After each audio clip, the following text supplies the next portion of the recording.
Alright mga chingu, good morning. For today's vlog ay pumunta tayo sa LTO. Magpaparehistro tayo ng ating motor. Yan, si Kirby. Yan ang ating motor. Ang dala ko lang is yung ORCR. Yun lang. Dito na tayo mag-rehistro. 500 daw sa emissions. Tapos sa insurance is 675. So yun yung mga babayaran natin. Na pala mga chingo, kailangan pala may Xerox copy pala kayo ng old ORCR nyo. So yun lang, buti na lang may dala ako. So ayan mga chingo, start na ng pila, 7:30 AM daw ang start. So buti na lang maaga tayong pumunta. At ayan mga chingo, pinakita ko na rin sa video kung magkano yung babayaran. So reminder sa lahat ng mga motorcycle owners, before kayo magpunta ng LTO branch para magparehistro, lalo na sa mga wala pang plaka, ay magpagawa na po kayo ng temporary plate na ibinigay ni LTO na standard size. So yung ganyang design mga chingo na plaka is dapat nyo nang palitan po yan. Papalitan nyo na po ng standard size ng binigay na instruction ng LTO. So ayan mga chingo, malapit na ako sa window para magbayad. So magkasama na siyang babayaran yung sa emission test at saka sa insurance. Binigay ko lang yung Xerox copy ng aking ORCR at bibigyan kayo ng number. So ayan mga chingo, yan yung sample ng plate number na ipapagawa nyo po. Kasama na dyan yung private. So ayan mga chingo, nakapagbayad na tayo at may number na tayo.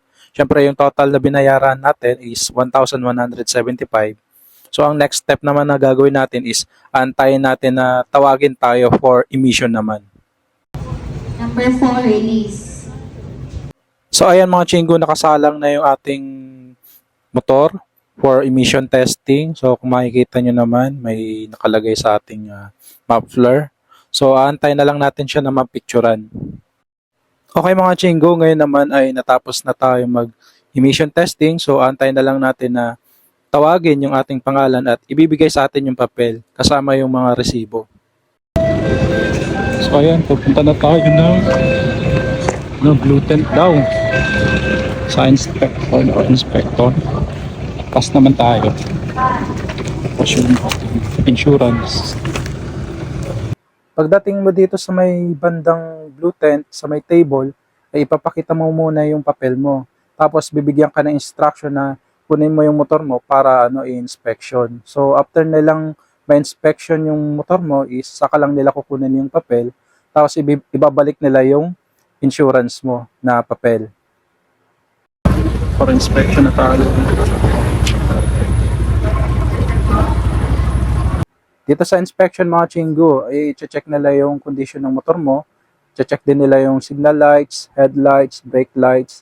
So before kayo pumunta dito, dapat kung may sira man yung mga motor nyo, is paayos nyo na before kayo magparehistro. Kasi baka pabalikan lang din po kayo. Kaya mga chingo, makikita natin sa ating dashcam na chine-check ng maigi ng inspector itong motor natin, yung condition niya.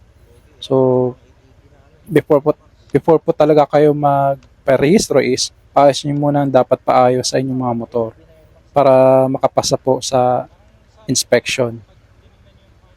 So, yung mga chingo, pasa tayo. Pumasa naman siya. So, kailangan na lang natin pumila ulit. After inspection mga chingo ay binigay ko naman yung aking papel dyan. During inspection, sinabihan din pala ako na kailangan meron na akong LTMS portal account. Dito naman ay aantayin natin na tawagin yung ating pangalan para papasukin tayo dun sa mismong opisina at dun tayo magbabayad para sa ating official receipt o OR. So dun din natin marireceive yung kopya o original copy ng ating OR. Reyes. Wala rin mga chingo, pupunta na tayo doon. Papasok na tayo sa loob. Yan. Pupunta na tayo sa loob.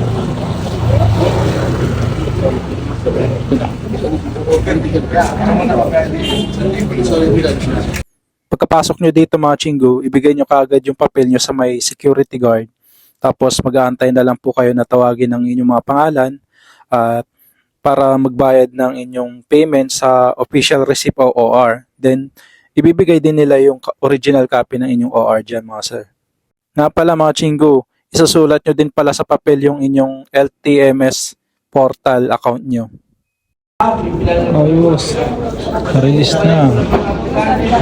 Okay mga chinggo, yung binayaran ko nga pala sa LTO para makuha itong official receipt natin ay 262 pesos. So ito yung latest ko na binayaran kahapon, February 1. Tapos last year naman, yung binayaran ko is yan. So yung binayaran ko pala last year is 201 and 25 cents. So para siyang tumas mga chinggo. So kinumpute ko kung magkano, nasa 60 pesos and 75 centavos yung tinaas. Ewan ko lang, di ko sure kung sa iba din, sa ibang nagparehistro is ganun din sa kanila. So sa tingin nyo nga ba mga chinggo kung tumaas ba? Or yung mga naunang magparehistro mga chinggo.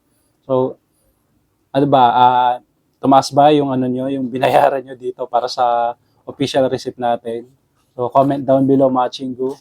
So yun lang mga chinggo na nakatulong itong video sa inyo. At like and follow na rin po kayo sa aking Facebook page, sa aking TikTok account, YouTube channel, Opa JR's Vlog. Annyeonghaseyo, kamsahamnida. Salamat sa inyong panonood.